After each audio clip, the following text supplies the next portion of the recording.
We're going into the air-conditioned part of the Western Wall. Here you will find less tourists, but because it's a touristic day, it's a Bar Mitzvah day, then all the holy people are waiting for them to finish the ceremonies, and they will be here later.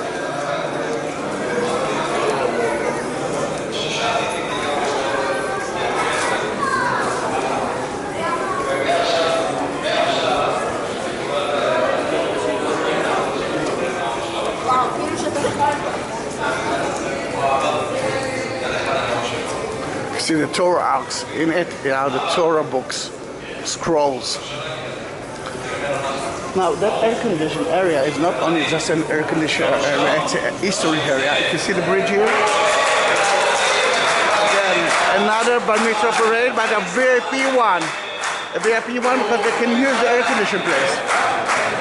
Then you can see the bridge that Herod built from the temple to the upper city.